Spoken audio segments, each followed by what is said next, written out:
ተሰምቷችኋል አይደለ? እሱ ለማኝ ነው የሚለው ወይስ ልድገምላችሁ? እሺ ልድገመው። እርሱ ለማኝ ነው፣ ቃል በቃል ነው የሚናገሩት። ልብ ብላችሁ ስሙ።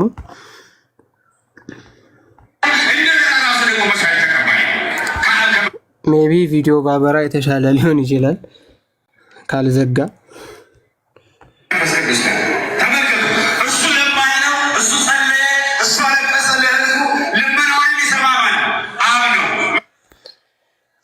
ኦኬ ተሰምቷችኋል? እርሱ ለማኝ ነው የሚለው ተሰምቷል? ምናልባት ዩቲዩብ ሲያሳይ ሊዘጋብኝ ስለሚችል ቲክቶክ ዩቲዩብን ፕሮሞት ማድረግ አይፈቅድም አልጎሪዝማቸውና። እሺ ተሰምቷል። እንደዚህ አይነት ትምህርቶች አሉ። እርሱ ለማኝ ነው ሎቱ ስብሐት እግዚአብሔር ቀጥታ እርሱ ለማኝ ነው ተብሎ ተነግሮለት ማለት ነው። ይሄን ብቻ አይደለም፣ ከሰከንድ 40 ጀምሮ ያለውን ደግሞ ስሙ። ቀራንዮ ላይ አማላጅ ሆኖ ቀረበ ነው የሚሉት። ስሟቸው።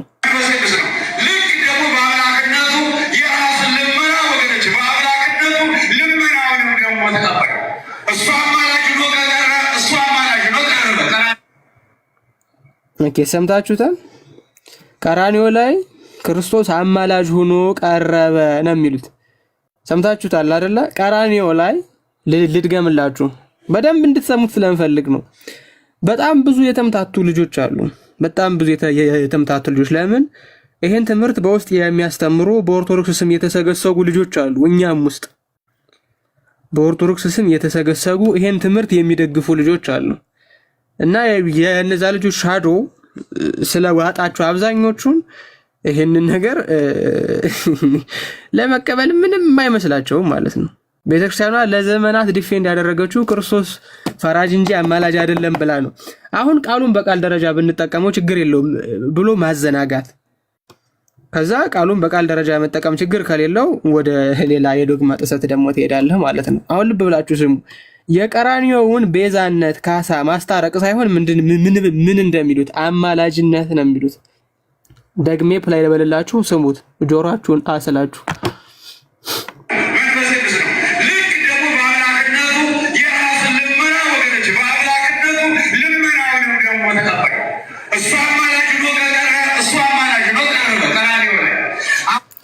ኦኬ ተሰምቷችኋል? እሱ አማላጅ ሆኖ ቀረበ ቀራንዮ ላይ። ይሄንን የሚሉት ምን ላይ ነው?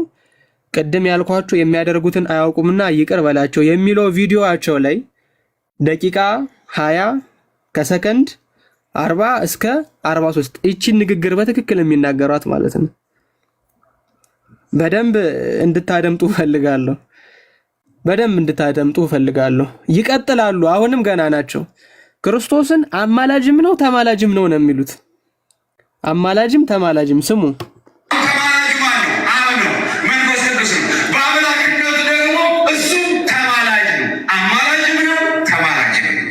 ኦኬ ሰማችሁት? አማላጅም ነው ተማላጅም ነው ሲሉ ሰማችኋቸው? ልድገምላችሁ በደንብ እንድትሰሙ ፈልጋለሁ። አሁን ተማላጅ ማን ነው? አብ ነው፣ መንፈስ ቅዱስ ነው። በአምላክነቱ ደግሞ እሱ ተማላጅ ነው። አማላጅም ነው ተማላጅም ነው። ኦኬ ያገባታችን እንደዚህ ነው። አማላጅ ነው ተማላጅም ነው። ስለዚህ አንዴ ሁለቴ ብቻ አይደለም የሚሉት፣ አስረግጠው ነው የሚናገሩት። ምን ብለው? ክርስቶስ ሎቱ ስብሐት ወልደ እግዚአብሔር ሕያው ዘኢይመውት አማላጅም ነው ተማላጅም ነው። አማላጅ በምኑ? በሰውነቱ፣ ተማላጅ በምኑ? በአምላክነቱ ብለው ለሁለት አንዱን ክርስቶስ ይከፍሉታል ማለት ነው። ለሁለት አንዱን ክርስቶስ ይከፍሉታል። መምህር ኤፍሬም ኢንቫይት አድርጌዎት ነበረ። ከቻሉ ቢገቡ ጥሩ ነበር፣ ካልቻሉ ብዙ አናስጨንቃቸውም። ቢገቡ ግን ጥሩ ነው። ልብ ብላችሁ እንድትሰሙ ፈልጋለሁ። ክርስቶስ አማላጅም ነው ተማላጅም ነው አሉ። ይሄ ብቻ አይደለም። ስለ ትንሣኤ ሲናገሩ ምናልባት እሱን ቪዲዮ በኋላ እላችኋለሁ፣ በኋላ በደንብ አሳያችኋለሁ። ክርስቶስ በሰውነቱ የሚያስነሳው ይፈልጋል ይላሉ። ስለ ትንሣኤ ሲያወሩ በሰውነቱ አስነሺ ይፈልጋል፣ በመለኮቱ ግን አስነሺ ነው ይላሉ። ከዛ አንዱ ክርስቶስ ምን ይሆናል? በሰውነቱ ተነሺ ነው፣ በአምላክነቱ አስነሺ ነው። ሰው እንደመሆኑ ሙት ነው፣ መለኮት እንደመሆኑ ኢመዋቲ ነው። እንደዚህ አይነት በቃ ምንም ካቶሊካዊ የሆነ ትምህርት ነው የሚያስተምሩት። ምናልባት ይህንን በቪዲዮዎችን እያወጣሁ እያንዳንዱን አስቀምጥላችኋለሁ። ለአሁኑ ግን ቅድም ያልኳችሁ ቪዲዮ ብቻ ስለሆነ ተንተርሰን የምንመለከተው አማላጅም ነው ተማላጅም ነው የሚለውን በደንብ አድርጋችሁ እንድትይዙ እፈልጋለሁ። ኦኬ አሁን ይሄ ምንን ነው የሚያሳየው? ከዚህ በፊት በነገረ ክርስቶስ ይሄ በኩነታዊ ነገረ ክርስቶስን ስንመለከት የምትለውን አገባብ እንዴት እንዳየናት መቼም ታስታውሳላችሁ ብዬ አስባለሁ። በአዋሃጅ አገናዛቢ ትሆናለች፣ ነጣይ ገንጣይ ሆና ትመጣለች። አዋሃጅ አገናዛቢ ማለት ምንድነው? ለምሳሌ ክርስቶስ ሞተ በስጋው አይሆን በመንፈስ ብሎ ሲናገር፣ ነጣይ ገንጣይ ሲል በስጋ የሚደረግ ግዝረት ብሎ። ስለዚህ አሁን ክርስቶስ በስጋው ሲል አንድ ሰው ስጋው እያለ ነው። በስጋው ሲል ደግሞ አዋህዶ ለመለኮት ቀጽሎ እየተናገረ ነው የሚለው ያን ኩነታዊ ነገር ክርስቶስ ላይ ስለጨረስ ነው። አልመለስበትም። አሁን ጳጳሱ የሚሉትን ከሰማችኋቸው ምን እያሉ ነው? ክርስቶስ አሉ አማላጅም ነው፣ ከዛ ቀጥሎ ደግሞ ተማላጅም ነው አሉ። አማላጅም ነው ተማላጅም ነው። ከዛ ከደቂቃ 21 ከሰከንድ 02 እስከ 08 ደግሞ ምን ይላሉ? አንዴ የለመነው ልመና ለዘላለም ሕያው ነው። አንዴ ያማለደው አንዴ ወደ አብ ያቀረበው አማላጅነት ነው የሚሉት ቤዚካሊ። ኦኬ ከደቂቃ 21 ጀምሮ ደግሞ ምን እንደሚሉ ላሰማችሁ። ከደቂቃ 21 55ኛው ሰከንድ ጀምሮ ሙሉውን እንድትሰሙት በዚሁ አጋጣሚ እየጋበዝኳችሁ ነው። ኦኬ እስኪ እንስማቸው። መቃብር አላስቀረውም። ሶስተኛው ቀን ሞትና መቃብርን ድል አድርጎ ተነስቷል። አሁን በአብ ቀኝ ነው ያለው። ስለዚህ አሁንም እየወደቀ እየተነሳ እያለቀሰ እየለመነ ነው ማለት አይደለምና። ኦኬ ሰማችኋቸው? ምን አሉ? አሁንም እየወደቀ እየተነሳ እያለቀሰ እየለመነ ነው ማለት አይደለም ይላሉ።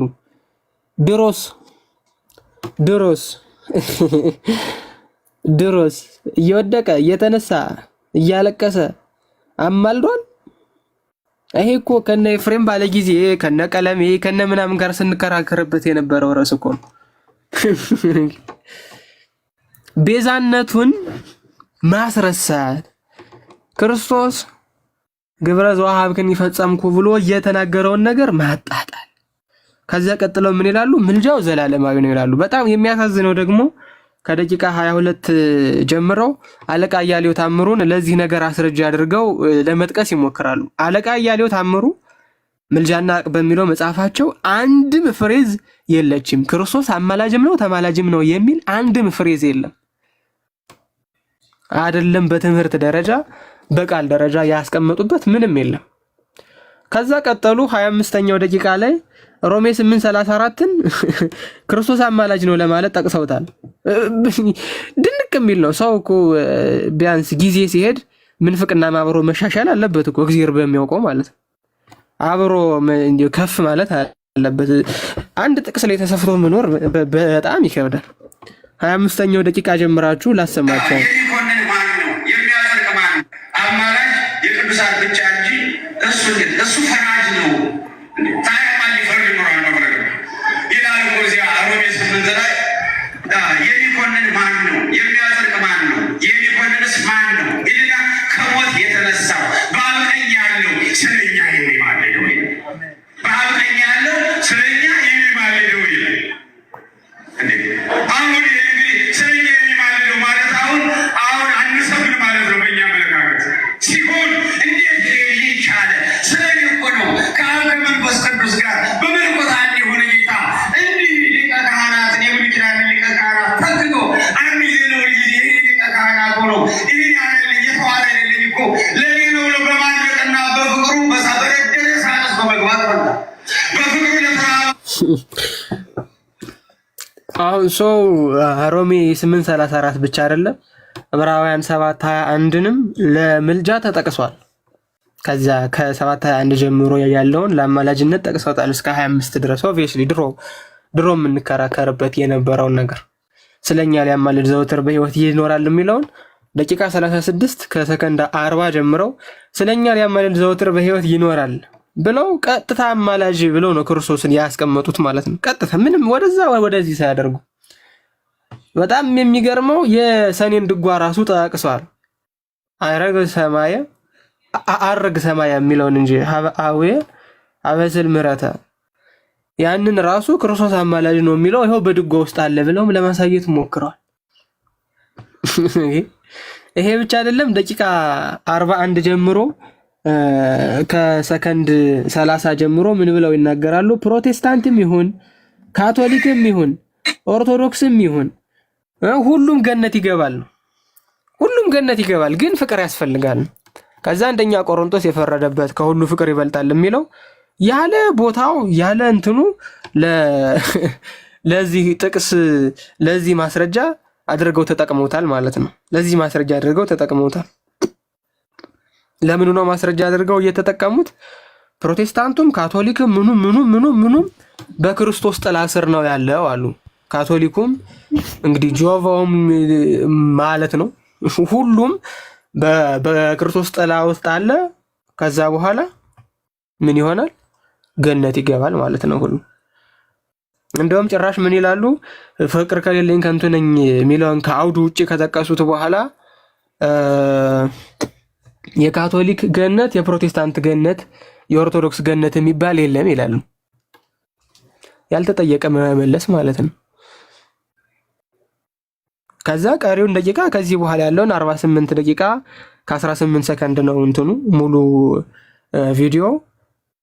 የዶክትሪን ልዩነትን ፖለቲካ በማስመሰል ነው የሚያቀርቡት። ለምሳሌ ከካቶሊክ ጋር የምንለያይበትን ነገር ቸርች ኦፊሻልስ በአስተዳደር ስላልተስማሙ በአስተዳደር ስላልተግባቡ ሁለት ሃይማኖት እንደፈጠሩ አድርገው ነው ያቀረቡት። ካቶሊክ ፕሮቴስታንት ከካቶሊክ ሲወጣ ልክ እንደዚሁ የፖለቲካ እንጂ የዶግማ ልዩነት ሳይኖራቸው ቀርቶ እንደሆነ አስመስለው ነው ያቀረቡት። በጣም በሚገርም ሁኔታ ማለት ነው። ስለዚህ አሁን እኛ የምናደርገው ምንድነው?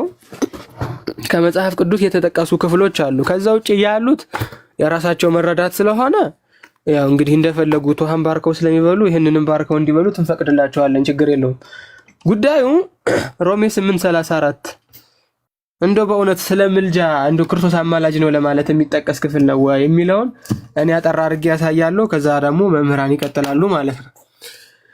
መምህራን ደግሞ ይቀጥሉበታል። ምናልባት አስተያየት አላችሁ እዚህ ጋር? ቀሲስ መናይ ብልዎ አላሲኖን እንኳን ደህና መጣችሁ። ቴዎሲስም ሰላም በል። ስለቀጠልክ እድሉን ስላላገኙ ይቀጥሉና እኔም ሀሳብ አለኝ።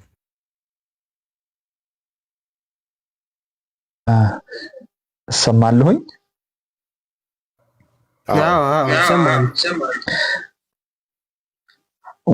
በጣም ጥሩ። እንትኑ ላይ አተኩሮ ማውራት ተገቢ ስለሚሆን ይሄ የትምህርቱ ላይ ማተኮር ስላለብን እኔ እሱ ቅድም ያልኩት ስለማለት ነው። እሱ ለማለት ነበር ሐሳብ ለመስጠት አስቤ የነበረው። ትክክል ነው ሐሳቡ ላይ አቡነ በርናባስ የቅዱስ ቤተክርስቲያን ጳጳስ ሊቀ ጳጳስ ናቸው። ጳጳስ ሊቀ ጳጳስ፣ በእርግጥ ሊቀ ጳጳስ የስም ሆኖ ቀርተዋል። የጳጳስ የሚል ብቻ ነው ያለው። ለማንኛውም የአንድ ሀገረ ስብከት ሊቀ ጳጳስ ናቸው። የቅዱስ ሲኖዶስ አባል ናቸው። ኬዝ ካለ መንገድ አለው። እሳቸውን በተመለከተ የሚመለከተው አካል አለ። ጉዳዩ ለሚመለከተው አካል ማቅረብ በጣም ተገቢ ነው። ምክንያቱ የኛ ቤተክርስቲያን አስተምህሮ ስርዓት ስላለው አመራሩም አካሄዱም ስርዓት ስላለው ለምን እንዲያመኑ ወይም ለምን እንዲያስተማሩ ብሎ ሊጠይቃቸው የሚችል አካል አለ። እሱን በተመለከተ ለሚመለከተው አካል ታይጸልሳን ነው ጉዳያቸው ቶታሊ እንደዛ ነው የሚለው በአጠቃላይ ከሳቸው መስማት ተገቢ ስለሆነ እድል ቢኖር እግዚአብሔር ባወቀ እኛም እንደ ልጆች ብናገኛቸው ደስ ይላል። ይሄን ማመቻቸት የሚችል ሰው ካለ ማዕት ጥያቄ ነበረ። በእውነት ማአት ጥያቄ ነበረን። ከፈለጉ ከጉባኤ ቤቱ ከፈለጉ ከሚፈልጉት አገኙት ከሚሉት ምንጭ መነሻ ተደርጎ ማውራት ይቻል ይሆናል። እድሉ ከተገኘ ማመቻቸት የምትችሉ ወንድሞች ካላችሁ በዚሁ አጋጣሚ ማለት ነው። ዙሮ ኬዙ የሳቸው ኬዝ አይደለም። የሳቸው መነሻ አድርገው ደግሞ ብዙ መናፍቃን ደግሞ አጀንዳ አድርገውታል። አይ እሱ አይደለም ትምህርቱ እንዲህ ነው። አንድ አባት አለ ማለት ቤተክርስቲያን ወክላታል ማለት አይደለም። ሆኖም አያውቅ ሃይማኖተ አብ ሳይሆን ሃይማኖተ አበው ነው ያለን። ሃይማኖተ አብ ሳይሆን ሃይማኖተ አበው ነው ያለን። የአንድ አባት ሳይሆን የአበቡን ወይም ኮንሰንሰስ ኦፍ ፋዘርስ ነው ያለን። ስለዚህ ትምህርት ላይ አተኩረን መስራታችን በጣም ተገቢ ነው የሚል ሐሳብ ለመስጠት ነው። እግዚአብሔር ይስጥልኝ። ቀሲስ ሐሳብ አለኝ ብለው ነበርና ሐሳቦትን ይስጡና። እሺ እግዚአብሔር ይስጥልኝ። ምንድነው የኔ ሐሳብ? ይሄ በተለይ በአንዳንድ ጸሐፊያን ዘንድ እንደው በጣም ድሮ ሳነብ እነ መምህር አስራት ገብረ ማርያምም እንዲህ አይነት ሐሳብ አላቸው። በአብዛኛው የሚቆጩበት ሁኔታ አለ። በእርግጥ ይሄ ጉባኤ ኬልቄዶን አንስተው በዋነኛነት ምንድነው የሚሉት? ያው የቁስጥንጥንያ መንበር መመስረት፣ የእስክንድሪያን ቦታ ለንጉሱ ክብር ሲባል ማስለቀቅ፣ ያ ተያይዞ የመንበር ጉዳይ የኔ ይበልጣለሁ። ምክንያቱም ግልጽ የሆነ አስተምህሮ አለ። እውነት ለመናገር እዛ ላይ ማተኮረን መናገር የሚገባን እና ብዙ ሊሰራበት የሚገባ ጉዳይ ይመስለኛል። እና በጣም ትልቅ ትምህርት የሚያስተምሩ ትልልቅ አባቶች መጽሐፍ የጻፉ ቀላል የማይባል ቁጥር ያላቸው ሰዎች እንደዚህ ያምናሉ፣ ያስተምራሉ። ቶን ባህሎች ለመፍታት ሃይማኖት እስከ መቀየር ይሄዱ ነበር። አሁን ጥላቻ እዚህ ውስጥ የለም ማለት አይደለም፣ ሊኖር ይችላል። ግን የሃይማኖትን ጉዳይ ያለ መለያየት ውስጥ በቃ ግልጽ ነው። ጥላቻው ብቻ ተነስቶ በጥላቻው አይደለም የተጣሉት። ርዕስ የተደረገው ነገረ ክርስቶስ ነው። ስለዚህ እዚያ ላይ በደንብ አብስለን ልንናገር ይገባል እና ጉዳዩ ትኩረት እንዳያገኝ የመቻቻል ፖሊሲ ካለብን ዓለም አቀፋዊ የመጥፋት ስጋት አንጻር ክርስትና ላይ ከተደቀነው መከራ አንጻር ብለን አንዳንድ ሰዎች በደግነት ብንተባበር እኮ ምን ችግር አለው? ዋናው ክርስቶስን ማመን ነው የሚል ሐሳብ ይዘው እንዲህ አይነት ጉዳይ ያነሳሉ። ስለዚህ እቺ ማጽኖት መሰጠት አለበት ለማለት ነው። እግዚአብሔር ይስጥልኝ።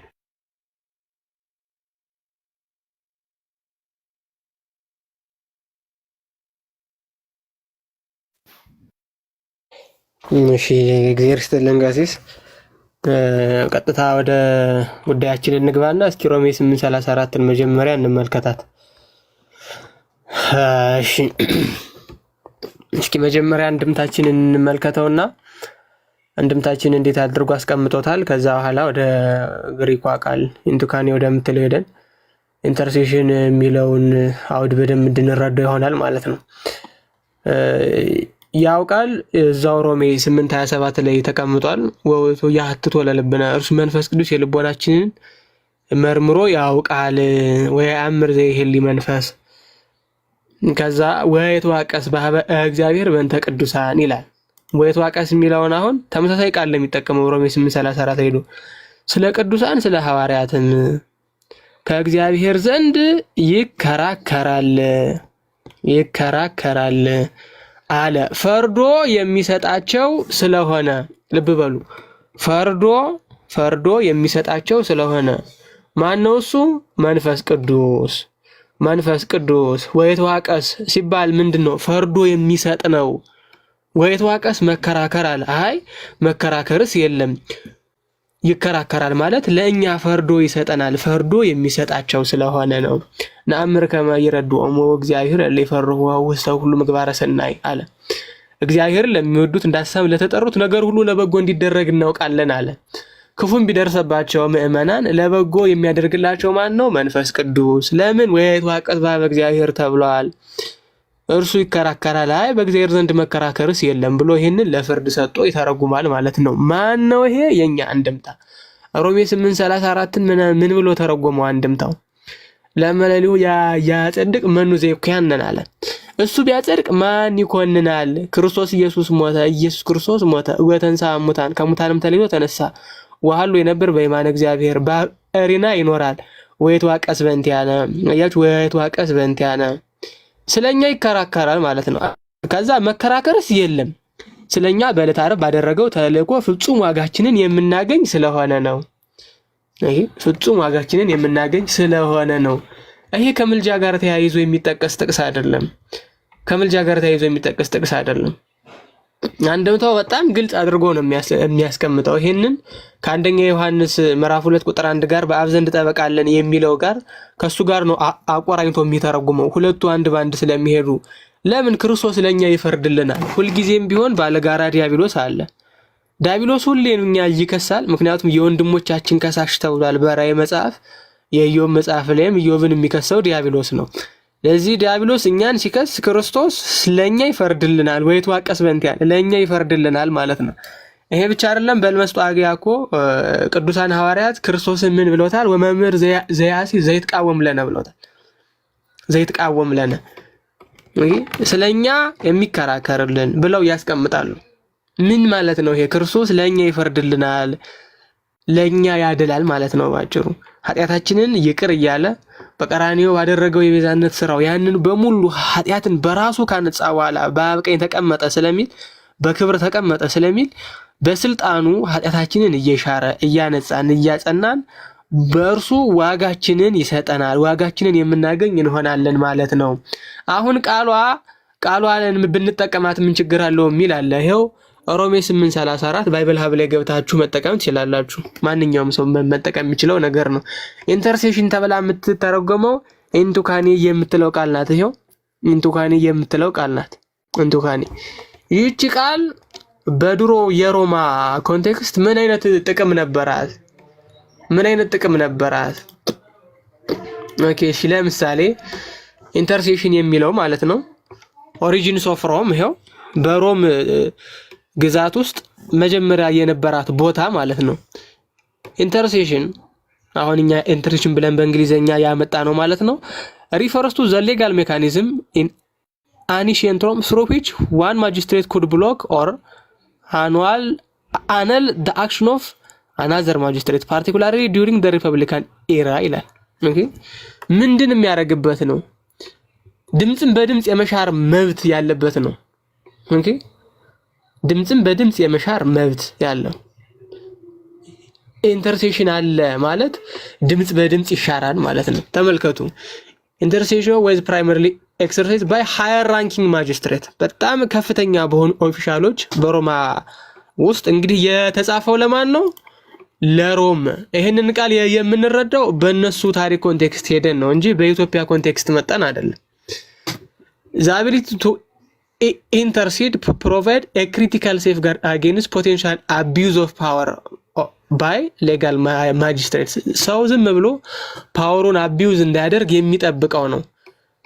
የሚጠብቅበት ሜካኒዝም ያንን ነው ኢንተርሴሽን ይሉት የነበረው ማለት ነው።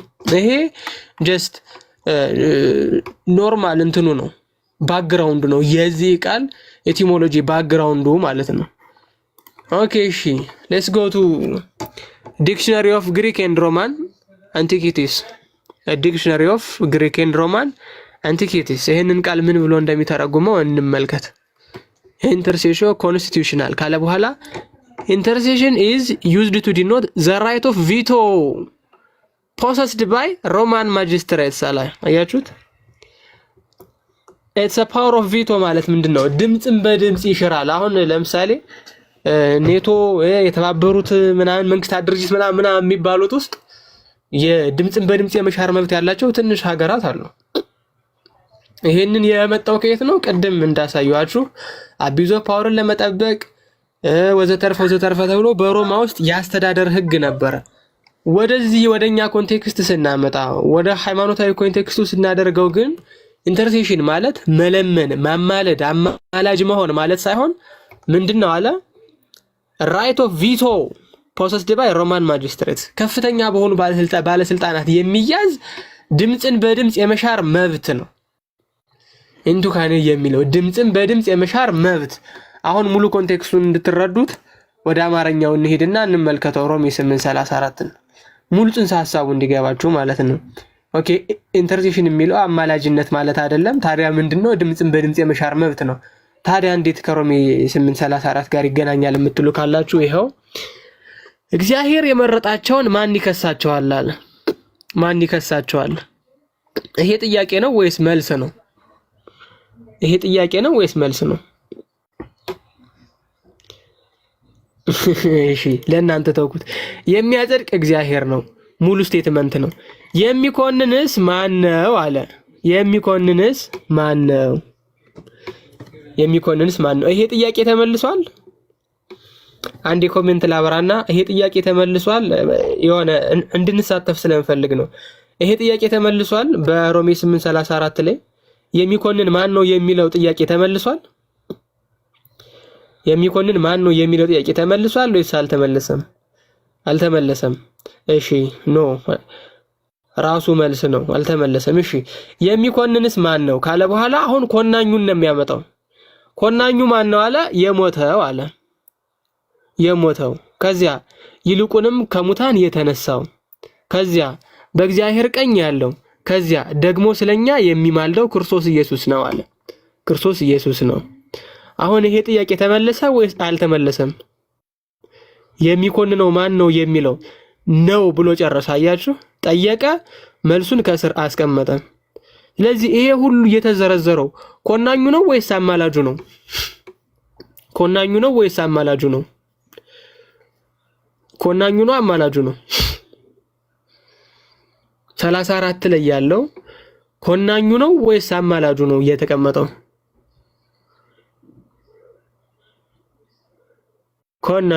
ኮናኙ በትክክል። አሁን ቅዱስ ጳውሎስ የሚኮንን ማን ነው ብሎ አማላጅ ቢጽፍ ስምህ ማን ነው ስትለው ሁለተኛ ክፍል ነኝ እንዳለ ሰው ይሆናል ማለት ነው። የተጠየቀው ሌላ መልሱ ሌላ ይሆን ነበር ማለት ነው። ግን ተመልከቱ፣ የሚኮንንስ ማን ነው ካለ በኋላ ኮናኙን አስቀመጠ። አሁን የኛ መሰረታዊ ሐሳብ ግን የሚማልደው የምትለው ናት። የሚማልደው የምትለው ናት። የሚማልደው የሚለው ቅድም ምንድነው ብለን በሮማ ሕግ ኮንቴክስት ሄደን ምን ብለን ፈታ ነው? ኢትስ ቪቶ ራይት ኦፍ ቪቶ ፓወር ፖሰስድ ባይ ሮማን ማጅስትሬትስ ብለን ፈታ ነው አይደለ? ስለዚህ አሁን ደግሞ ስለኛ የሚማልደው ክርስቶስ ኢየሱስ ነው ሲል ምን ማለት ነው? ከሳሾቻችንን የሚያሳፍርልን ሁሉንም በቀኝ ሺህ በግራ 10 ሺህ ይወድቃሉ ተብሎ የተቀመጠልን ለምእመናን ስለኛ ኃይልን የሚያለብሰን ስለኛ የሚፈርድልን ስለኛ ወይቷቀስ ብሎ ቅድም ግዕዙ ያስቀመጠልን ዋጋ የሚሰጠን ማን ነው ማለት ነው? ክርስቶስ ኢየሱስ ነው። ክርስቶስ ኢየሱስ ነው። የሚኮንን ማን ነው ብሎ ጠየቀ። ይሄው ኮናኙን ዘረዘረ። የሚማልደው ማለት የሚያማልደው ማለት አይደለም። የሚያማልደው ማለት አይደለም። አማላጅ የሆነው ማለት አይደለም። የሚማልደው ማለት ስለኛ የሚፈርደው ማለት ነው። ስለኛ የሚፈርደው ማለት ነው። ማስረጃ ሮሜ 11:12 ላይ ልውሰዳችሁ። እዚሁ ላይ ይህችው ቃል ጥቅም ላይ ውላ ታውቃለች። በግሪኩ ኢንቱካኒ የምትለው እግዚአብሔር አስቀድሞ ያወቃቸውን ሕዝብ አልጣላቸውም። መጽሐፍ ስለ ኤልያስ በተጻፈው የሚለውን በእግዚአብሔር ፊት እስራኤልን እንዴት እንደሚከስ አታውቁም ምን ይላል? እንዴት ምን እንደሚከስ አታውቁም ምን? ኦኬ ሌትስ ጎ። እንዴት ነው ኢንቱካኔ መካሰስ የሚሆነው የሚለውን እንመልከት። አሁን ደግሞ ኢንቱካኔ እንዴት መካሰስ ተብሎ ተተረጎመ? ኢንቱካኔ መካሰስ ተብሎ እንዴት ተተረጎመ? እሺ አያችሁት? ኢንቱካኒ ይህች ቃል ቅድም ያየናት ናት። ሂ ፕሊድስ የሚለውን አማርኛው ምን ብሎ ተረጎመው? መክሰስ ብሎ ተረጎመው። ማማለድ ብሎ አይደለም፣ መክሰስ ብሎ ተረጎመው። አያችሁ፣ ቃልን በየኮንቴክስቱ መረዳት አለብን የሚባለው ለዛ ነው። አንድ ቃል ተገኘና ተዘንጥሎ አይወሰድም። ቃል ሁልጊዜም ቢሆን ከዶግማ አንጻር ነው የሚታየው። ይሄንን በምንም ተአምር ከአእምሯችሁ እንዳታወጡት። ቃል ከዶግማ አንጻር ነው የሚታየው። ቃል ከዶግማ አንጻር ሲታይ ኢንቱካኔ የሚለው ቃል መክሰስ ተብሎ ተተርጉሟል በአማርኛው መጽሐፍ ቅዱስ። ቅድም ያሳዩአችሁ ደግሞ መማለድ ተብሎ ተተርጉሟል። እንደዛ ሲሆን በዚህኛው ኮንቴክስት ቅድም ባሳያችሁ በሮሜ 8:34 የሚባለው ክርስቶስ ኢየሱስ ነው ሲል ምን ማለት ነው? ምን ማለት ነው?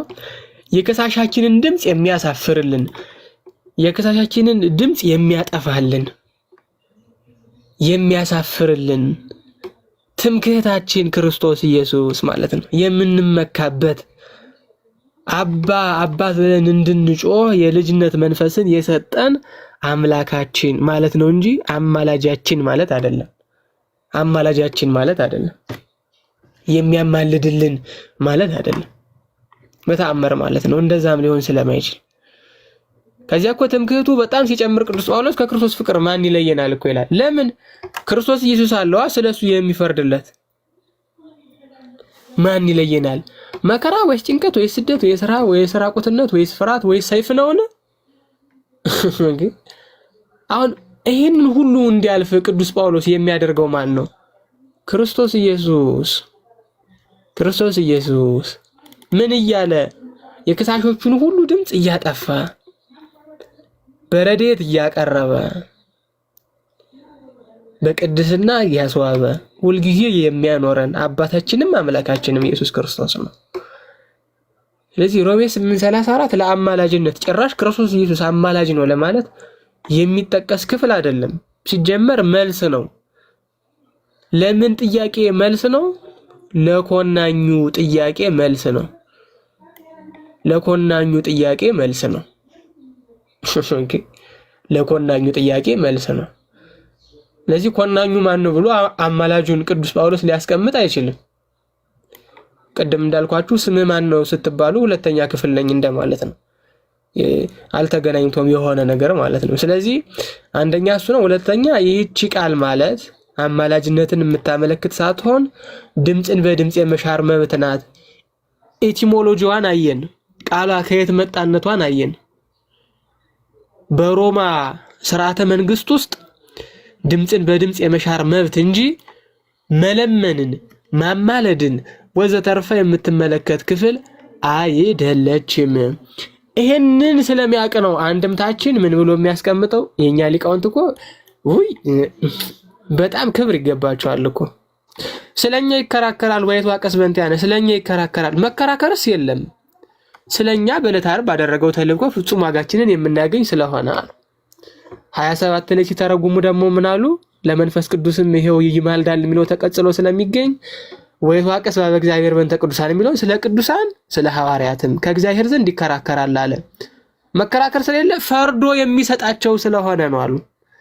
ፈርዶ ምን የሚላቸው? ፈርዶ የሚሰጣቸው ስለሆነ ነው። ፈርዶ መስጠት ምንድን ነው? ፈርዶ መስጠት ቪቶ ነው ብራዘር። ቪቶ ፓወር ይባላል እሱ። ይሄ ደግሞ በሮማ ታሪክ በአስተዳደሯ ውስጥ የታወቀ ሕግ የታወቀ ስርዓት ነው። ስለዚህ ይህችን ክፍል ለአማላጅነት መጥቀስ አንደኛ ሂስቶሪካል ኮንተንቱን አለማወቅ ነው።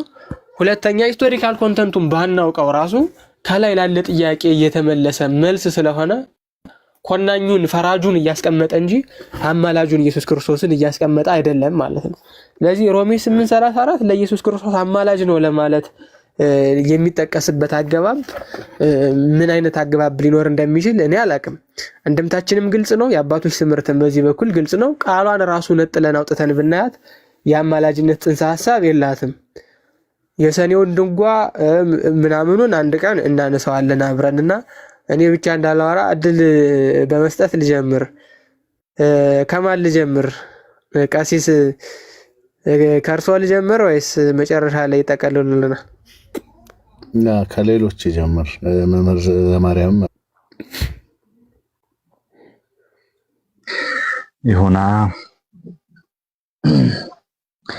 ያው የዲያቆን ነገር እንደምታውቁት በመዝሙር ነው የሚጀምረው። ዘምሪ ተቀልይ መምህርዬ።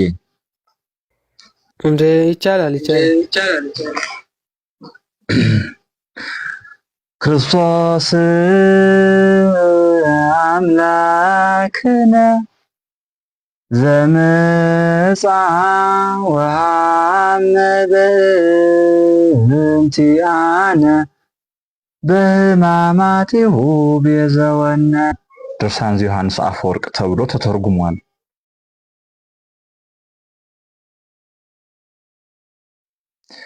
እና የኛ መጽሐፍ እውነት ለመናገር እኔ ጋር ያለው የ87 እትሙ ነው። ይሄኛው መጽሐፍ ኦርቶዶክሳውያን ቢያነቡት የምመርጠው መጽሐፍ ነው። እውነት ለመናገር መጽሐፍ እንዴት እንረዳለን ወይም እንደዚህ አይነት ቃላት እንዴት ነው ምንድነው የሚደመጡት፣ እንዴት ነው የሚነበቡት፣ እንዴት ነው የሚተረጎሙት፣ እንዴት ነው እግዚአብሔር አእምሯችን የጠበቀልን በነገራችን ላይ የነ ቅዱስ ዮሐንስ አፈወርቅ ትምህርት በማግኘታችን ነው። የነ ቅዱስ አትናቴዎስ ትምህርት በማግኘታችን ነው። የነ ቅዱስ ቄርሎስ ትምህርት በማግኘታችን ነው። ለምን እንደዚህ አሉ አንልም። እውነት ለመናገር በተለይ በፕሮቴስታንቱ ዓለም ላይ ያለውን ችግር ለምን ብለን ማንፈርደው ለዚህ ነው። እውነት ቀድመው ከዮሐንስ አፈወርቅ ጋር ተገናኝተው ቢሆን ኖሮ፣ ቀድመው ከአትናቴዎስ ከቄርሎስ ከጎርጎርዮስ ጋር ተገናኝተው ቢሆን ኖሮ እነዚህን ቃላት ለመፍታት በጣም ሲምፕል ነበሩ። በእውነት ከቃላት ወጥተው አውድ ላይ ማተት በጣም ቀላል ነበረ። አለመታደል ሆኖ ያው ሺህ ዘመን ተቆጠረ። ሮሜ 8:34 ሃይማኖት መሰረተች። አንድ መስመር፣ አንድ ጥቅስ፣ ያውም ያለ አውድ ሃይማኖትን ያህል መሰረተች። ለማንኛውም ኦርቶዶክሳውያን ይህንን መጽሐፍ ብታነቡት አይ ቲንክ በሶፍት ኮፒ ያለ ይመስለኛል። ይሄኛውን አንደኛ ምንድን ነው የሚባለው ሪከመንድ። ሁለተኛው መጽሐፍ ብትችሉ ይሄኛውን መጽሐፍ ብታነቡት ሁለት ኪዳናት የሚለውን በጣም የሚደንቅ መጽሐፍ ነው። ይሄኛው ሁለት ኪዳናት ማለት አሁንም የዕብራውያን ትርጓሜ ነው። አዘጋጁ መርጌታ ሀየሎም በርሄ፣ አርታኢ ዲያቆን ብርሃኑ አድማስ። መቼስ መምህር ብርሃኑ አድማስ የማያውቅ ሰው ያለ አይመስለኝም። የታተመው በኢትዮጵያ ኦርቶዶክስ ተዋሕዶ ቤተክርስቲያን በሰንበት ትምህርት ቤቶች ማደራጃ መምሪያ ማህበረ ቅዱሳን። ይህን መጽሐፍ እውነቴን ነው እንዲሁ በእውነት ተከታታይ መምህራችን ስለሚያስተምር ከነገረ ክርስቶስ ጋር የተያያዘ እና እሳቸውን የሚሉትን እንዲገባንም ይህን መጽሐፍ ቀድመን ብናነበው ጥሩ ነው። ሁለቱ ኪዳናት በሶፍት ኮፒም ያለ ይመስለኛል። በሃርድ ኮፒ ነው አሁን ገበያ ላይ ስለመኖር፣ ግን ይሄኛ መጽሐፍ ግብዣዬ ነው። እንግሊዝኛ ቅድም የፈለጉ ሰዎች አሉ። ከምንም በላይ ብታነቡት ብዬ የምመኘው ከእንግሊዝኛ ደግሞ ይሄኛው መጽሐፍ ነው፣ ወላዲተ አምላክ። እመኑ፣ ይህን መጽሐፍ ካነበባችሁት ነገሮችን በጣም መረዳት እንችላለን ስለ ነገረ ክርስቶስ። ይሄኛ በሶፍት ኮፒ አለ። ሴንት ጆን ክሪሶስቶም ነው መጽሐፉ ስሙ። የመጽሐፉ ስሙ ኦን ዘ ኢንኮምፕሬሄንሲብል ኔቸር ኦፍ ጋድ ነው የሚለው። ኦን ዘ ኢንኮምፕሬሄንሲብል ኔቸር ኦፍ ጋድ ነው የሚለው። ይሄን መጽሐፍ በየትኛውም የጎግል እንትን ውስጥ ታገኙት ይመስለኛል፣ አላውቅም። እንግሊዝኛ የምታነቡ የምትሞክሩ ወንድሞችና እህቶች ክርስቶስ ነገረ ክርስቶስን ለመረዳት ወይም በወንጌል ላይ የተጠቀሱት የሰውነቱን ማለት ፍጹም ሰው ከመሆኑ ጋር ተያይዞ የተነገሩ ቃላት አውዳቸው፣ ፍቻቸው ምን እንደሆነ የምትረዱት እንደዚህ አይነት መጽሐፍ ስታነቡ። ካልሆነ ምንድነው የሚሆነው? መጽሐፉ እኮ ይላል የሚለው ላይ እናቆማለን። ይኸው ይላል። ይሄ አደገኛ አካሄድ ነው ለየትኛውም አረዳድ። በነገራችን ላይ መጽሐፉ ማይለው ምን አለ? ማአት ነገር ነው የሚለው። መጽሐፉ እንዴት እንደምንረዳው ግን ማስተዋል በጣም ተገቢ ስለሚሆን ነው። በእውነት ሮሜ 8:34 አሁን መምህር ታላቁ በተረጎሙት እና አባቶቻችን እንዴት እንደተረጎሙት አያችሁት። ግን ኃይለ ቃሉ ግን አለ አይደል? ኃይለ ቃሉ ግን በቃ እሷን ወዴት ተተረጎመች የሚለው ነው እንዴ። ይሄ ብቻ እኮ አይደለም። ከመላእክት አሳነስከው እኮ ይላል መጽሐፉ እኮ ይላል ብለን ከመላእክት በታች ነው እንበላ ያስኬደናል እንዴ? መጽሐፉማ ይላል። አዎ ጉዳይ እሱ አይደለም። መጽሐፉ ምንድነው እያለ ያለው? ለመጽሐፍማ አንባቢም ተርጓሚም ይፈልጋል። ቃላት በራሳቸው እንዴት ህልው ሊሆኑ ይችላሉ? ሊናገሩ እኮ አይችሉም። የተጻፉ እኮ ናቸው። እንዲህ ናቸው ብለው አግዝፈው ሊተረጉም የሚችል አካል፣ ሕያው የሆነ አካል እና ደግሞ በመንፈስ ቅዱስ የተመራ አካል ያስፈልገናል። እና ይሄኛው ሊቅ ከተናገራቸው ንግግሮች ላይ ትንሽዬ ነገር ልበል። አይ ከዛ በፊት ስለ ምልጃ ትንሽ ላውራ።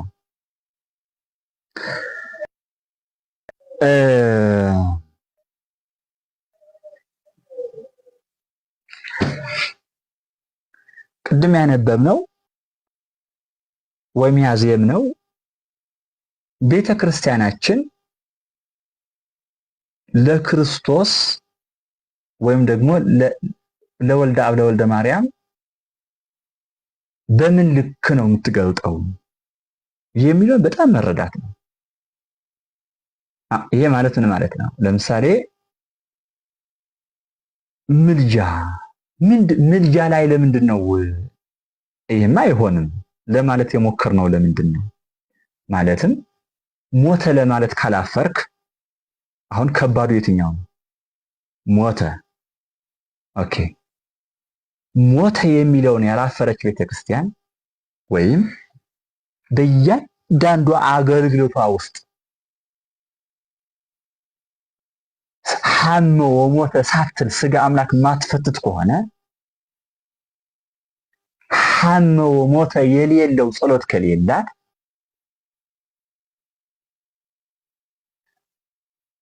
ከትርጓሜ ሐተታ እስከ ገድላቱ ሐመ ወሞተ ከያዙ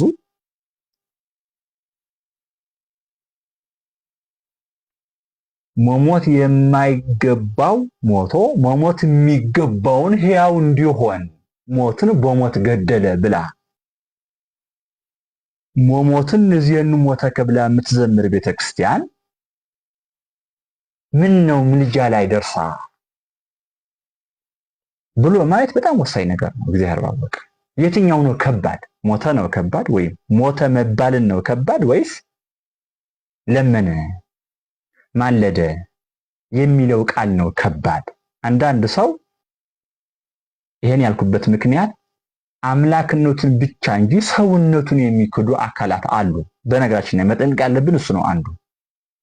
ሰውነቱን እየካዱ አምላክነቱን ብቻ ማጉላት ስህተት ነው፣ ወይም ደግሞ አምላክነቱን ብቻ ማመን ስህተት ነው። አምላክነቱን ክዶ ሰውነቱን ደግሞ ማመን ሰውነቱን ብቻ ማለት ነው። ይሄ ደግሞ ስህተት ነው። ከምልጃ ጋር የተያያዘ ጉዳይ ለምንድን ነው ቅድስት ቤተክርስቲያን ምልጃን በተመለከተ በዚህ መልኩ ያብራራችሁ የሚለው በጣም ወሳኝ ነገር ይመስለኛል። አውድ እንየው የሚባለው ለዛ ነው። በመጀመሪያ ምልጃ ምን እንዴት ተረድተነው ነው? ምልጃ ምንድነው? ምልጃ ማለት በራሱ ምልጃ የሚለው ከቤዛነት ካወጣው ወይም በሰውነቱ ላይ ወይም ደግሞ በነገረ ስጋዌ ዘመን ለአርአያነትና ለቤዛነት የፈጸማቸው ስራዎች በአጠቃላይ እንደ ከስልጣን ማሳነስ፣ ከክብር ማሳነስ፣ ከአምላክነት ማሳነስ ወደዛ እየወሰደ ሊሄድ የሚችል በጣም አደገኛ ጥቅስ ነው፣ ወይም ደግሞ ቃል ነው፣ ወይም ደግሞ እይታ ነው። ለምንድን ነው የሚሆነው? ማለደ። በእርግጥ ማለደ የሚለው ኃይለ ቃል በራሱ መታየት ያለበት ይመስለኛል። እኔ ባለኝ ንባብ የሚማልድና የሚያማልድ አንድ አይነት ትርጉም አለው ብዬ አላምንም። ቃል በቃል ራሱ ሮሜ 8:34 እንኳን ብትሄዱ የሚማልድ ይላል እንጂ የሚያማልድ አይልም። ገቢርና ተገብሮ አንድ ሆኖ አያውቅም። ሲጀመርም ቃሉ ላይ ብቻ በጣም የሚደንቀው ቅድም መምህር የትኛው ነው ወደ እንትን የተረጎምከው? በእውነት ወደ መክሰስ የተረጎምከው በጣም የሚደንቅ ነገር ነው። ግዕዛችን ይሄ ጉባኤ ቤታችን ላይ ይትዋቀስ የሚለውን ዋ ፊደሉ ወ ያደርጉታል። ተመልከቱ መምህራን ያውቁታል። ዋ የሚለውን ወ ይሆናል። ይትዋቀስ የሚለው ምን ይሆናል ማለት ነው? ይትወቀስ ይሆናል ማለት ነው። ስለዚህ ምን ይሆን? የሚከሰስ ይሆናል ማለት ነው። ዋይና ስለኛማ ተከሰዋል እኮ በጣም ይደንቅ እኮ ነው። እና መክሰስን የተረጎመበት ቅድም ሳልሰማው አመለጠኝ እውነት ለመናገር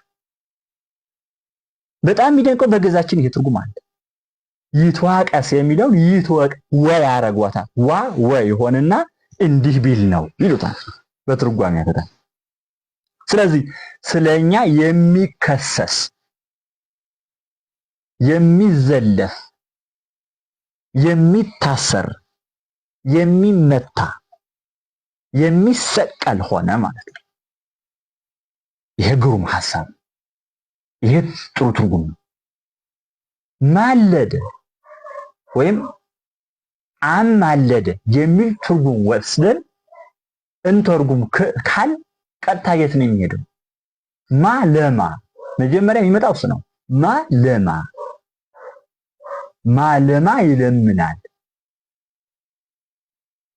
ማለማ ይጠይቃል፣ ማለማ ምህረትን ይፈልግ ማን ነው ይጠይቃል።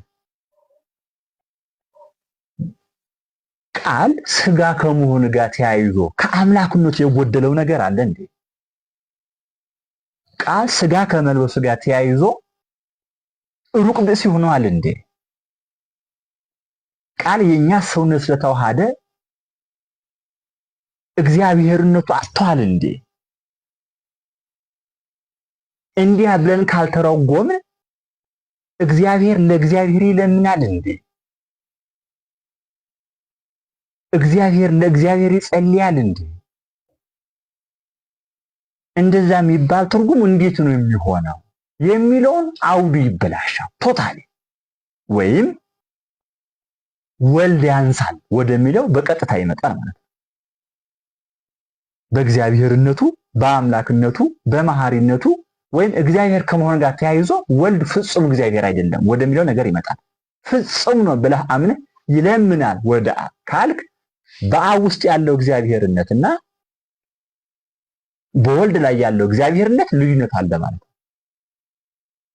በአብ ውስጥ ያለው አምላክነትና በወልድ ላይ ያለው አምላክነት ልዩነት አለ ማለት ነው። ይሄ ተረጎምክ ማለት ደግሞ ይሄ ብለህ አወራህ ማለት ደግሞ ምስጢረ ሥላሴ የለህም ማለት ነው። ተፋለሰብን፣ ቶታሊ ሙሉ በሙሉ ይፋለሳል ነው።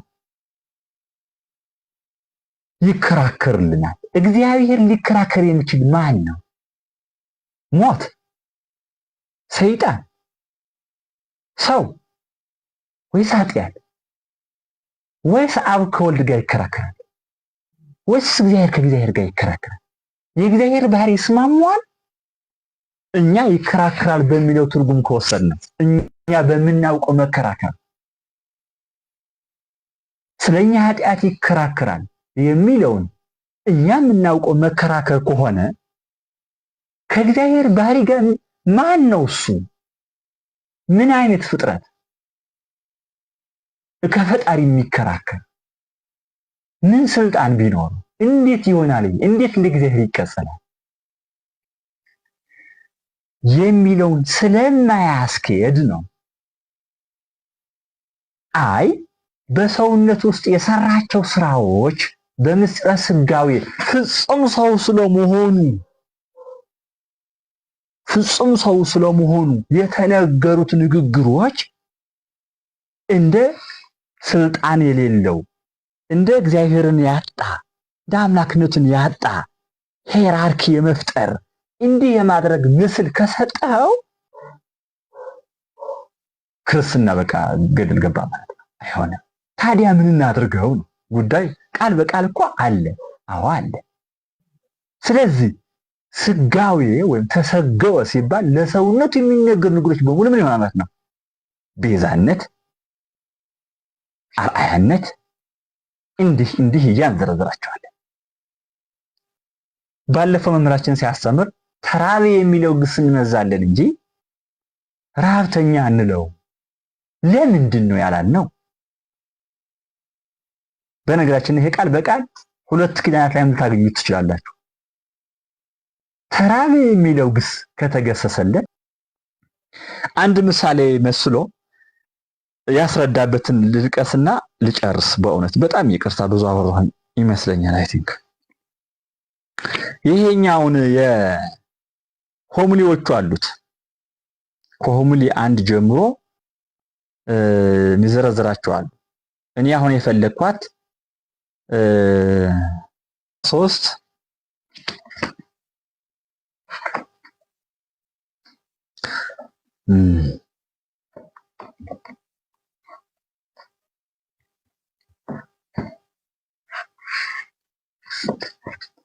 ቅርታ ብለናል። በእውነቱ አክቲቭ አይደለንም። ይሄኛው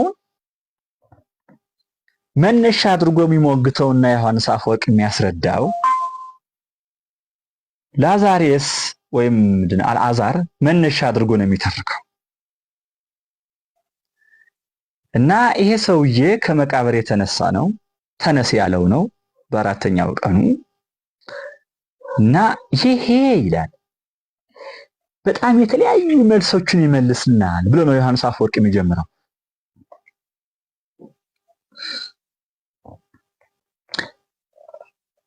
በጣም ብዙ ችግሮች ይፈታልናል ይሄን ኃይለ ቃል ብሎ ነው የሚጀምረው ዮሐንስ አፈወርቅ። የላዛሪስ ጉዳይ ነው፣ የአልዓዛር ኬዝ ነው። የአልዓዛር ኬዝ በጣም ብዙ መናፍቃን መልስ ይመልስልኛል ብሎ ዮሐንስ አፈወርቅ ይሞግታል።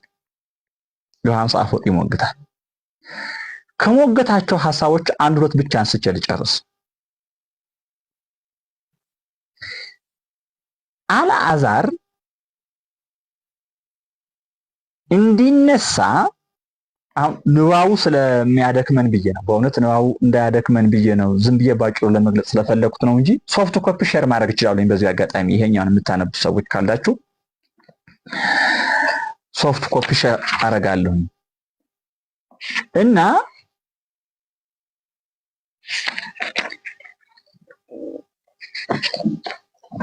መጀመሪያ ስለ ክርስቶስን ጉዳይ በትክክል እንደሚረቅበት ያሳያል። ምን እያለ አልዓዛር ክርስቶስ ሲያስነሳው ለምንድን ነው የጸለየው ብሎ ያነሳል። መጸለይ እንዴት ነው የምናየው ወይ እንዴት ነው የሚተረጎመው? ለክርስቶስ ሲሆን ወይም ክርስቶስ ጸለየ ሲባልና እኛ እንጸልያለን ስንል ምንድን ነው? ወይም ቅዱሳን ጸለዩ ሲባል ምንድን ነው? ጸለየ። እሺ ጸለየ። የጸለየበት ዋነኛ ምክንያት ይላል ዮሐንስ አፈወርቅ ባጭሩ፣ አንደኛ አልዓዛር እየጸለየ አይደለም የተነሳው ይላል። ሁለተኛ ተነስ ብሎ ሲጮህ ወይም ደግሞ ሲያዘው ነው፣ ኮማንድመንቱ ሲመጣ ነው የተነሳው። ሶስተኛ አልዓዛር ብሎ ስም መጥራቱ ምክንያት ነበረው ይላል። ከሶስተኛው ልጀምር። አልዓዛር የሚለው ስም ባይጠራ ኑሮ ይላል ነፍሳት በሙሉ ብድግ ይሉ ነበር እዛ የተሰበሰቡ በሙሉ። ምክንያቱ እንዴ ነፍሳት ጌታ እሱ ነው። ስለዚህ ተነሱ ቢላቸው ኑሮ ማንኛውም አይነት እዛ ውስጥ ያለው ነፍስ በሙሉ ሁሉም ስጋውን ለብሶ ብድግ ይል ነበር። ግን የተፈለገው ምንድነው? አልዓዛር ነው። ስለዚህ ከመካከል ብድግ አድርጎን አንተ አልዓዛር ና ውጣ አለና ስሙን ጠርቶ አቤት ብሎ ወጣ እንደማለት ነው። ልክ ይሄ ስም ጥሪ ሲተላለፍ ማለት ነው። ስማችሁ ሲጠራ ክላስ ላይ እንትና አቤት እንደሚባል አልዓዛር አቤት ብድግ ከመቃብር ሕገ ተፈጥሮ ተሻረ። ኦኬ። ሁለተኛ ሲጸልይ ሳይሆን ኮማንድ ሲያስተላልፍ ትእዛዝ ሲያስተላልፍ ነው የተነሳው። ሶስተኛ ለምንድን ነው የጸለየው የሚለው ነው። ለምንድን ነው የጸለየውማ ይልና ስለ ድኩማን አእምሮ ወይም ደግሞ ስለ ማርታ ይላል። እንዴ ማርያምና ማርታ ደግሞ ምን አመጣቸው ካልከኝ አንተ ብትኖር ኑሮ እኮ ምን ይሆን ነበረ? አይሞትም ነበረ። ዮሐንስ ስንት ነበረ? ዮሐንስ ወንጌል 11 ላይ ነው ያለው 21 እና ማርታ ምንድን ነው የጠየቀችው? 11 21 ላይ ኢየሱስን ጌታ ሆይ አንተ በዚህ ኑረህ ብትሆን ወንድሜ ባልሞተም ነበር። አሁን ከእግዚአብሔር የምትለምነውን ሁሉ።